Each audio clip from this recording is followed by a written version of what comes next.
Hello everyone. So at my BFA show, I got busy and I forgot to take a video, so I'm going to do it now and explain my project. So I'm doing it on understanding LDS polygamy, and it started from a magazine that I created in one of my classes a while ago. This is so basically in the magazine I talked about the manifesto, which was the separation between the church and the fundamentalists who practice polygamy, and then I talk about the different polygamists, or the main polygamist groups that are known today, and then I talk about some of my own personal family history and background. And so a lot of people were super interested in my project and they wanted to know more about it, and so that's what kind of led me to this project. And so basically how it's set up, as I explained in this main introduction, that so each section so like this section is common questions, and there's colored dots that correlate with each question. And so this top question is, why do LDS fundamentalists still practice polygamy today? And so any section that has that same colored dot kind of answers that question or talks about it a little bit or mentions it somehow in the text. And so I'm just going to go through kind of each section a little bit. And this whole thing does rotate. This first section was about the lives of Joseph Smith, and so in here there's portraits of Joseph Smith and his wives, and with each of their names, because Joseph Smith secretly began practicing polygamy and introducing it slowly, but because polygamy is no longer accepted in the LDS mainstream church, his wives often get lost in history and their stories are never untold, so I kind of wanted to represent that in this space. And then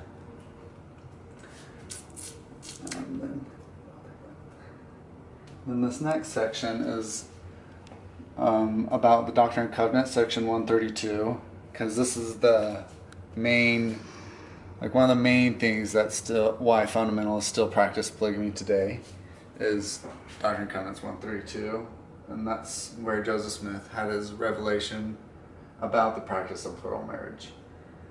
And then this section down here is about the FLDS group, because it's the most well-known and it's really the face of fundamentalism today. And so most people, whenever they think of polygamist or of polygamy at all, they think of the FLDS group, and a lot of people don't even know that there's more than one group, and they think the FLDS group is the only polygamist group. And so this one's kind of just dedicated to this group with items that actually belong to FLDS members. And so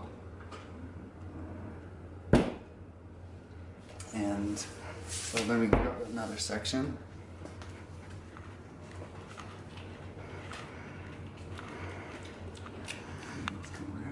So on this section I had like stereotypes of, like, this top one is women are controlled, suppressed, and forced into plural marriages.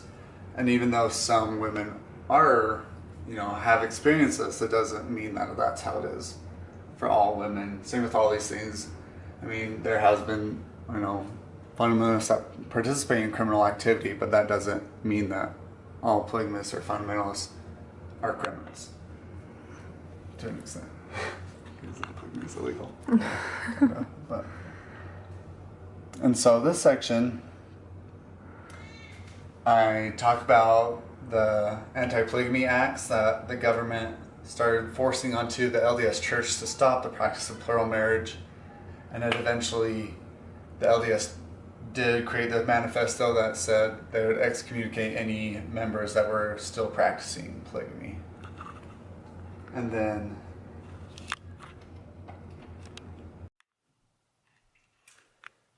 And so the next section is the forehead and revelations.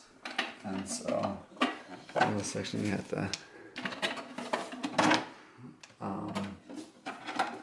lift these up to read these brief summaries of the forehead and revelations. Like that. So, and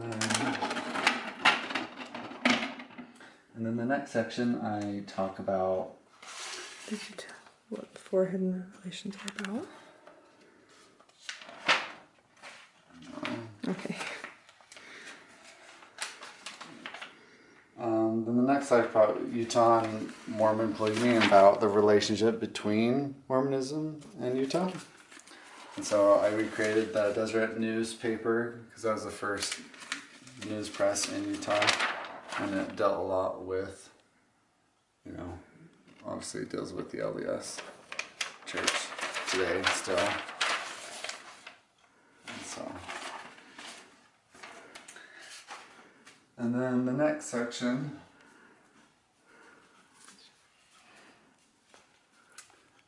as you can see on the top, it says, these are the misunderstandings.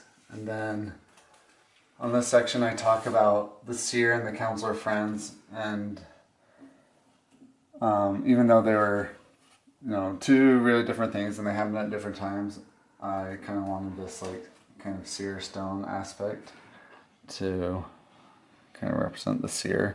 But both the counselor and the friends and the seer influenced fundamentalism today and how it's practiced. So, and then this next section I have is about just women and LDS Mormon polygamy, because a lot of questions that come about polygamists and polygamy is generally focused on the women. And so in this section I kind of, I talk about a number of different things. But the things I represent in this display are just things that women in a polygamous relationship have to think about differently. And I talk about what these kind of symbols mean in here. And yeah, even though there can be a lot more things in this section, there are just a few things that women have to think about differently. Like an obvious thing is dealing with another woman in the household and sharing space and things like that. And then for this section, I talk about the Short Creek raid.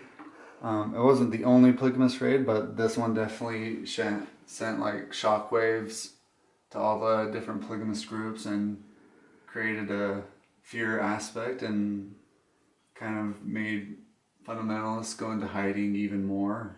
And so this had a big influence on fundamentalists.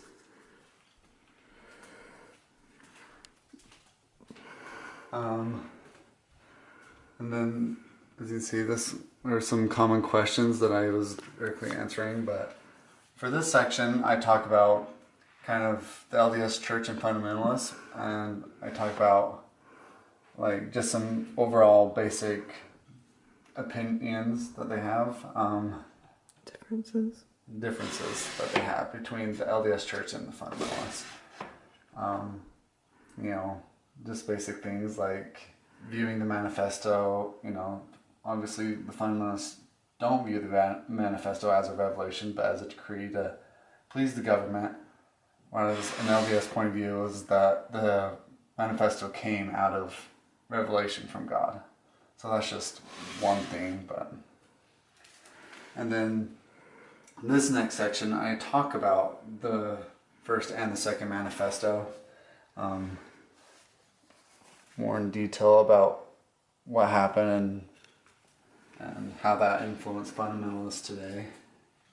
And this handkerchief represents Wilford Woodruff's handkerchief that he received from Joseph Smith. It's not the real thing. And then this section, I talk about the Reed-Smoot hearings, which also kind of influenced fundamentalists. And here I have a file about Reed Smoot, his file, because he was famous because his trial was one of the biggest trials in U.S. history, and it included like 3,500 page records of testimonies, and they had like 11 feet of shelving just on this one case, and it was based on like the government trying to, because this was kind of during all the U.S. government trying to stop polygamy in the LDS Church. And so when Reed Smoot wanted to become a part of the Senate, the government really felt like the Mormons were trying to take over the country, basically. And so they were doing a lot of investigation, and that's what the Reed Smoot hearing is about. But yeah, I think we talked about everything, and so that's basically the gist of the project, and yeah, there we go. Thanks.